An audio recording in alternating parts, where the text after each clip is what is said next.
guys, how's it going? Kevin Cleary here with a knife video for you. Today we are getting back to take a more in-depth look at the Vosteed Psyop. Now, my first impression of this ended up being longer than I anticipated, but this will be a full review. So I've had this for a few months now. I've been able to use it a lot, carry it a lot, enjoy it a lot. This is going to be a fairly positive review. There are a couple things that I wish were different. Nonetheless, this is a really, really nice EDC knife. It's got a lot of good stuff going on. And so we'll get into some of that as well as some of the things that I wish were done a little bit better. First thing to mention is this is a Tough Knives design. So Jeff Blovelt, I'm probably pronouncing that wrong, but he's done a few different knives with Vosteed, and they've done a couple of other collaborations since this with this same locking mechanism. I think they've got a real winner in terms of the construction here with, again, a couple minor tweaks. They can do, I think, a whole lot that's going to be really, really cool. So just a quick reminder, we already went over this in the first impression, so I won't belabor this, but size and weight, this is an 8-inch knife, 3 3/8 inches on the blade, 4 3/4 inches closed. All right, 4 inches of grip area. So even if you have fairly large hands, it's not that bad. Finally, 4.33 ounces, which is perfectly fine for an 8-inch knife. All right.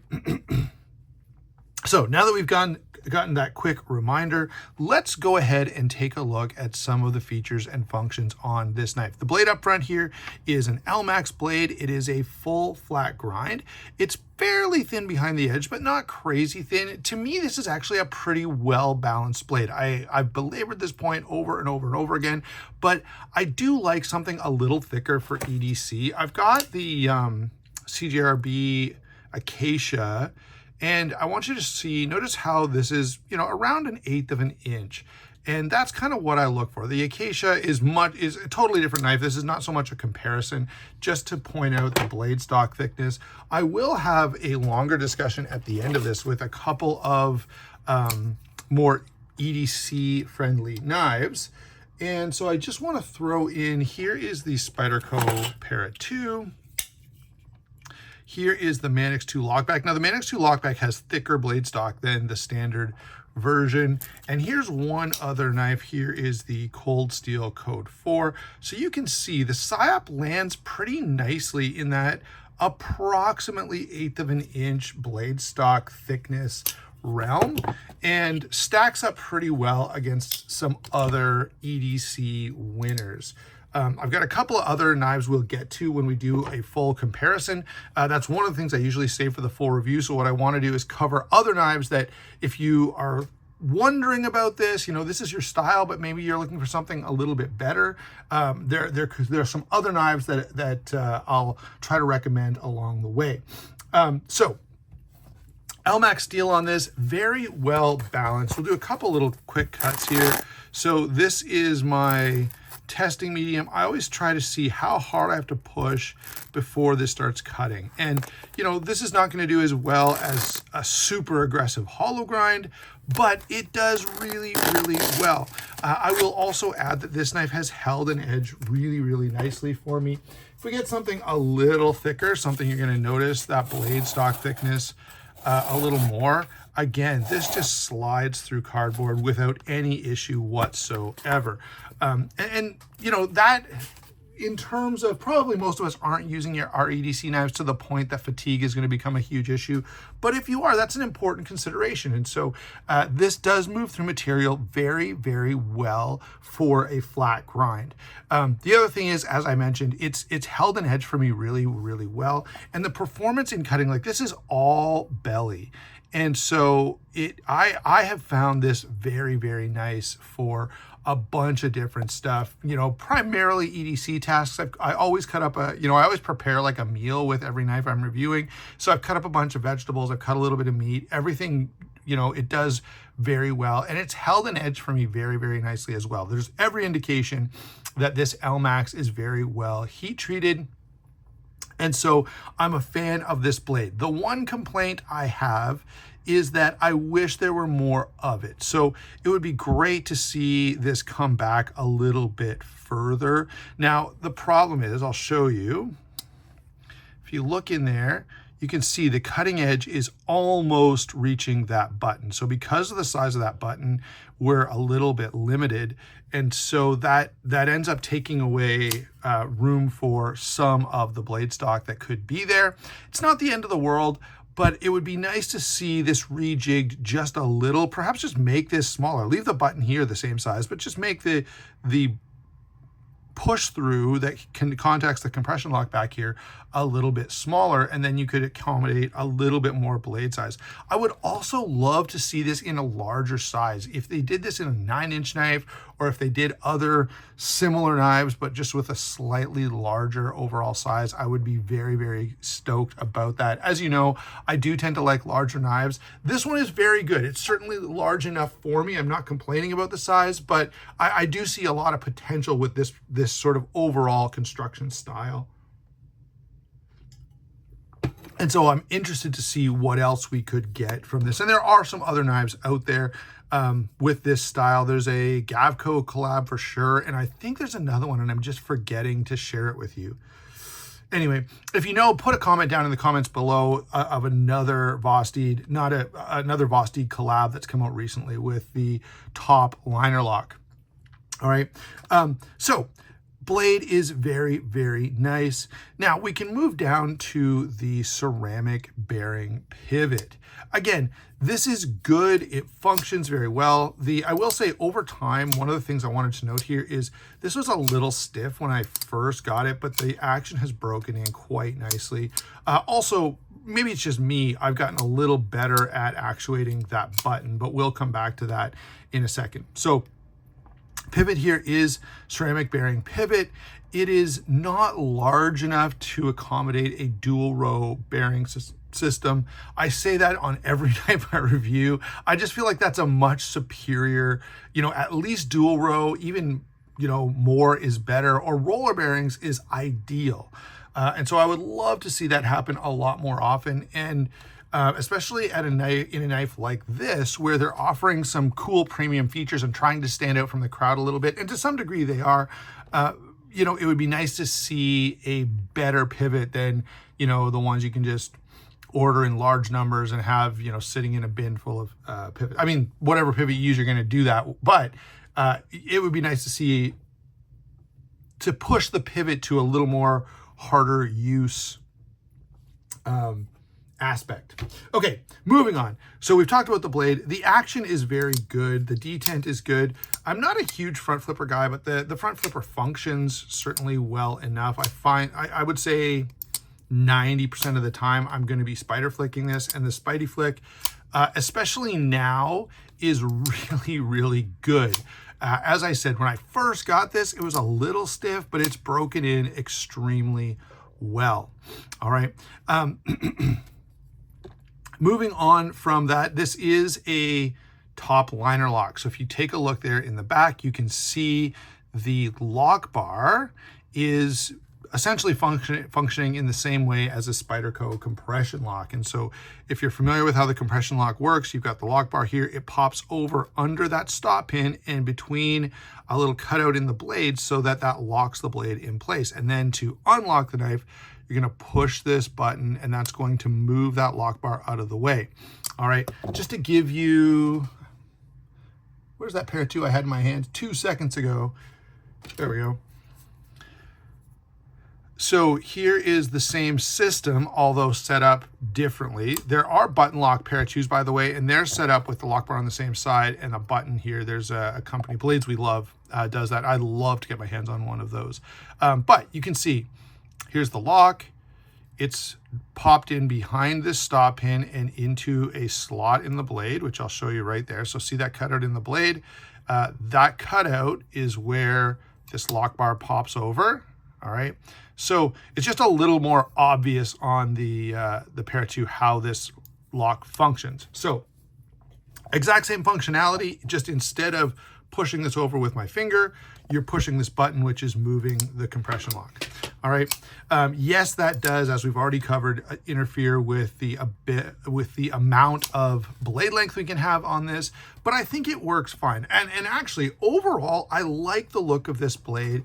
Or I like the look of the overall package. The other thing I want to say here while we're talking about the way this lock is implemented is if you've got to have this cut out here to accommodate the lock, which in this case you do, all right, you could cut this a little bit different so it would end up serving as a finger choil.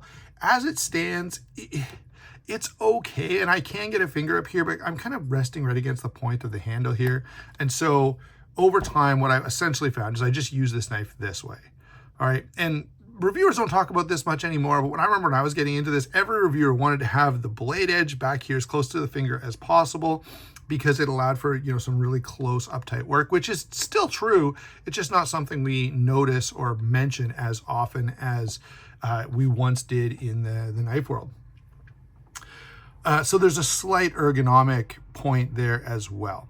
All right, so we've covered the action, we've covered the lock access. It's very, very good. You know, I do, as you see, I've gotten quite comfortable with this lockup over time. And so now it's pretty second nature to use this in the way that, or to get very comfortable with using this quickly and easily without a lot of thought. All right, top liner lock, by the way, is a great option from Vosteed, and it's well implemented here. Handle. Okay, in all their marketing, they point out that this is Norplex micarta, which is a very high quality, slightly more expensive micarta. That's great. I'm glad we're using good quality micarta. Although, let me say, the price point on this knife is a little out of line. That's not my main point right now, but one of the ways they justify that is, you know, they talk about very good heat treat, and we've got a design collaboration. So you've got a, you know, a percentage of the price of this knife, okay, is going to Jeff. A percentage, you know, a slight bump is going to the higher cost of a really good heat treat on the LMAX and a high quality micarta. All of that is great. The manufacturing is still being done in China. All right, and so we all know that means it's way cheaper. And if you buy, so I took 2 minutes and went online just before this, and you can buy a pair of two, which arguably is very similar in quality and almost certainly costs Spyderco more to make, actually definitely costs Spyderco more to make than this costs Vosteed to make. And yet these are within $20 of each other. These are in Canada, these are like $265 and these are $285. I think these are like $281 and change, and these are $262 something. So I kind of rounded up. But to me, these are the closest two knives to each other almost on the market. We could probably also add the Mannix, and we'll have a little further conversation about this in a second. But the fact that these are so close and that they even have similar functionality, even the same lock, all right, same size, similar blade length, all those things, I feel like one of the reasons we accept overseas manufacturing is because there's usually a big difference in price. We're like, okay, you know, I would prefer to buy something in the US, but since this is such a good deal, I'll be okay with overseas manufacturing. Well, in this case, we're getting the overseas manufacturing, but we're not getting the great deal. All right, and so that to me is an issue. And Vosteed really needs to look at their prices. Sadly, they're selling really well, and that's kind of frustrating to me. But it just should not be the case that when we know this is costing way less, we're willing to pay exactly the amount. I get it. I've got one right here. I own it. I use it. I love it. And so am I, you know, is this the pot calling kettle black? 100%. But I do have to complain about the price here. All right. Let's get these out of the way for a second. They will be coming back, so I want to do a bit of a comparison before we wrap things up, okay? Now, in terms of ergonomics, it's pretty good. It's not perfect. You kind of have the option of sort of using this finger choil right here, which pushes you back the knife a little bit and leaves you you know, with this giant gap between the blade and your hand, or you choke up. I find myself almost always using the knife in this position. And in this position, it's okay, but there's an empty space here, which I feel like doesn't need to be there. Like, why can't this just be straight? And then it would feel a little bit nicer in the way that I always grip the knife anyway. Now, maybe you're watching this going, Kevin, I always use that choil, especially if you have smaller hands. That might make a lot more sense to you. But for me, yeah, and I know I get it, because as I, you know, it's there, so I have access to the hole, the opening hole, which is fine again. But there's just a couple little things that bother me about this knife. Now, by the way, these are little things. I'm pointing them out because I'm a reviewer and I'm supposed to nitpick so that you guys know. But overall, I really like this and I highly recommend it. But I do have an issue with the price. I have an issue with the lack of blade length for overall size, and I have an issue, a minor issue, with the ergonomics. All right. The things I love, on the other hand, the cutting performance on this blade, the shape and design is almost perfectly balanced for EDC use. The micarta feels great in hand. The lockup and the action on this top liner lock are phenomenal. And then going in and out of pocket, they've done a nice job with this pocket clip. Now, it's just a steel bent over clip, so nothing, you know, super crazy or impressive, but it does function very well and it is reversible. Now, to my knowledge, they have not done like an opposing version where the button's over here. So while it's got a reversible clip, it's not fully ambidextrous. And so lefties, comment down below whether you think this works well for you or not. I know for me, I find button locks work pretty well with my index finger on my left hand. But if you're a lefty, let me know if that is sort of across the board true. So those are my overall, the things I love and the things that I don't love. Let me come back now to a couple of competitors that I find very compelling. I know competitors and compelling. To me, this is right in the wheelhouse of the Para 2 and the Manix 2.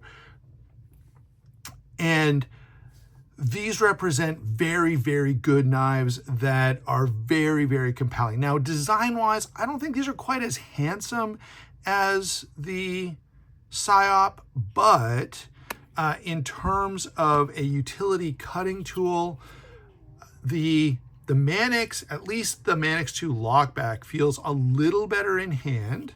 Okay, the Para 2 is about a tie, but the price point, these are very close, and you're getting something made in the US rather than something overseas. And so the value is really the only point at which these really take a big step ahead. All right. So quick little comparison with those. There are the other main competitors with this knife are going to be other Vosteeds, because there, as I said, there are a few out there with top liner locks that are quite nice. And the top liner lock, again, I feel like I'm wearing this point out, but the top liner lock is a great implementation, and I'm glad that this is a widely available in a production knife. The other option that you have, as I was pointing out, is the Blades We Love Para 2, which I do like and I do want, but they can be a little tough to get their hands on. Maybe if I'm in the States for a while and I can order one to wherever I'm staying, that would be a good option. Anyway, my overall thoughts on the Vosteed Psyop. This is a great EDC knife, all right? Especially if you like something that's really well balanced. You know, if your typical EDC is very light duty, very svelte in hand and really slim and small and light, then this probably isn't for you. But if you're like a Para 2 guy, this is amazing. And so with the minor complaints that I issued, I still have this. I still love it. I have no interest in getting rid of it because I carry it way more often than I should, given the fact that I have a bunch of other knives that I should be carrying and reviewing. There you go, guys. Thanks a lot for watching. Don't forget to like and subscribe. We'll talk to you soon.